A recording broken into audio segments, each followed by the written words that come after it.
स्वागत है आपका कसक स्टडी सेंटर में। दुनिया का सबसे बड़ा cruise Icon of the Seas अपनी पहली समुद्री यात्रा पर निकल गया है। 1200 फीट लंबे और 20 मंजिला ऊंचे इस क्रूज में सारी लग्जरी सुविधाएं मौजूद हैं। मियामी बीच से आइकॉन ऑफ द सीज ने 27 जनवरी को अपनी यात्रा शुरू की है। यह 7 दिन समुद्र में बिताएगा। आइकॉन ऑफ द सीज में काफी कुछ खास है। यह क्रूज शिप टाइटैनिक जहाज से 5 गुना बड़ा है। इसमें विशाल वाटर पार्क सहित कई शानदार और दंग कर देने वाली सुविधाएं हैं। शिप की मालिक रॉयल कैरिबियन का दावा है इस जहाज पर लोगों को वो अनुभव मिलेगा जिसकी उन्होंने कल्पना भी नहीं की है। लगभग 6 एकड़ लंबे आइकॉन ऑफ द सीज पर एक साथ 5,610 पैसेंजर और 2,350 क्रू सदस्य यानी 7,960 लोग एक साथ यात्रा कर सकते हैं। इस क्रूज को फिनलैंड में बनाया गया है। क्रूज में दुनिया का सबसे बड़ा वाटर पार्क है। वाटर पार्क में 6 वाटर स्लाइड्स लगाए गए हैं। वाटर पार्क में समुद्र में सबसे तेज में से एक एपिक नियर वर्टिकल ड्रॉप्स और पहला फैमिली राफ्ट स्लाइड शामिल है। क्रूज में थीम पार्क, रेस्टोरेंट्स, ड्रिंकिंग और एंटरटेनमेंट के लिए 40 से भी ज्यादा ऑप्शंस मौजूद हैं। इस क्रूज पर एक अल्टीमेट फैमिली टाउन हाउस है जो रहने के लिए एक 3 मंजिला घर जैसा है। जहाज पर 28 तरह के कैबिन हैं। एक कमरे में 3 से 4 लोग रह सकते हैं। ज्यादातर कमरों में बालकनी भी मिलेगी। रिलैक्स करने के लिए 7 पूल और 9 व्हर्लपूल भी इस पर मौजूद है। आइकॉन ऑफ द सीज के बीच डेक में रॉयल कैरेबियन का पहला ड्यूलिंग पियानो बार भी है। क्रूज शिप पर एक एक्वा पार्क, स्नैक बार और लाउंजर भी हैं। रोमांचक सुविधाओं में स्काई वॉक को भी शामिल किया है जहां लोगों को ऐसा लगेगा कि वे समुद्र के ऊपर टहल रहे हों। रॉयल कैरिबियन की वेबसाइट के अनुसार इस क्रूज शिप का किराया प्रति व्यक्ति $1,723 लगभग 0.4 लाख से $14,205 0.8 लाख तक है। रॉयल कैरिबियन की वेबसाइट से बुकिंग की जा सकती है। अब चलते हैं दूसरे खबर की तरफ। पाकिस्तानी JF-17 जेट से होगी भारत के अस्त्र मिसाइल की टक्कर। दुनिया के इस मुस्लिम देश पहुंचा चीन का कबाड़। आर्मीनिया के साथ तनाव के बीच अजरबैजान ने पाकिस्तान और चीन के संयुक्त रूप से बनाए गए JF-17 फाइटर जेट को अपनी वायुसेना में शामिल कर लिया है। अजरबैजान के राष्ट्रपति इल्हाम अलीव ने राजधानी बाकू में देश की वायुसेना में शामिल हुए इन JF-17 फाइटर जेट का निरीक्षण किया।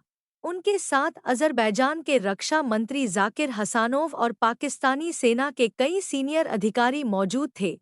पाकिस्तान और चीन का दावा है कि यह JF-17C ब्लॉक 3 हल्का है और सभी तरह के मौसम में दिन हो या रात हमेशा कई तरह के मिशन को अंजाम दे सकता है।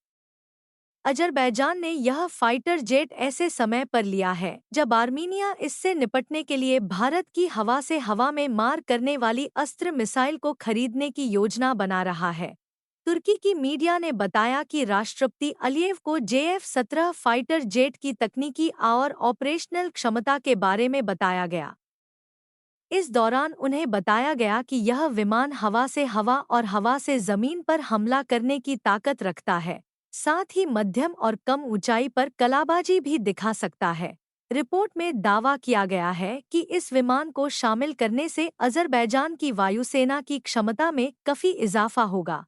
अजरबैजान के रक्षा मंत्री हसनोव ने कहा कि इस फाइटर जेट से हमारी रक्षा करने की और हमला करने की ताकत में बढ़ोतरी होगी।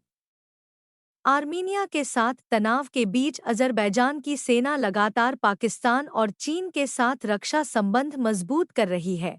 अलियेव नगर्नो कराबाख पर कब्जा करने के बाद भी आर्मीनिया के खिलाफ अपनी सैन्य तैयारी को लगातार मजबूत कर रहे हैं। उनका पूरा फोकस युद्ध के लिए सेना को हमेशा तैयार रखना और तकनीकी रूप से दुश्मन देश पर बढ़त बनाए रखना है। अजरबैजान की सेना और पाकिस्तान के बीच यह सैन्य दोस्ती वर्षों पुरानी है। दोनों देश वैश्विक मंचों पर एक दूसरे का सपोर्ट करते हैं। अजरबैजान के राष्ट्रपति अलियेव जुलाई 2023 में पाकिस्तान की राजकीय यात्रा पर आए थे। इससे दोनों के बीच रक्षा संबंध मजबूत हुए थे। इस दोस्ती का एक तीसरा बड़ा खिलाड़ी तुर्की है, जो अजरबैजान और पाकिस्तान दोनों को हथियार से लेकर ड्रोन तक की सप्लाई करता है। इन JF-17 में भी तुर्की के कई उपकरण और हथियार लगे हुए हैं। अजरबैजान ने जिन JF-17 जेट को लेकर इतरा रहा है, वे म्यांमार में कबाड़ साबित हुए हैं। म्यांमार की सेना इस सफ़ेद हाथी बने JF-17 जेट को खरीद कर पछता रही है। ये विमान उड़ान ही नहीं भर पा रहे हैं। इससे परेशान म्यांमार के सेना प्रमुख ने पाकिस्तान से लेकर चीन तक को जमकर झाड़ लगाई थी। वहीं आर्मीनिया ने भी इन विमानों को हवा में मार गिराने के लिए अपनी तैयारी तेज कर दी है। आर्मीनिया ने भारत संग बातचीत शुरू की है और वह अपने सुखोई 30 विमानों को अपग्रेड करना चाहता है। आर्मीनिया भारत से अस्त्र हवा में मार करने वाली मिसाइल को खरीदना चाहता है। भारत ने इस मिसाइल को अपने सुखोई विमानों में लगाया है। भारत भी सुखोई 30 विमानों का इस्तेमाल करता है। हालांकि ये आर्मीनिया वाले संस्करण से कुछ अलग है। आर्मीनिया भारत से आकाश एयर डिफेंस सिस्टम और तोप भी खरीद चुका है। आर्मीनिया भारत का सबसे बड़ा हथियार आयातक देश बन गया है। दोनों के बीच दोस्ती अब काफी मजबूत हो गई है।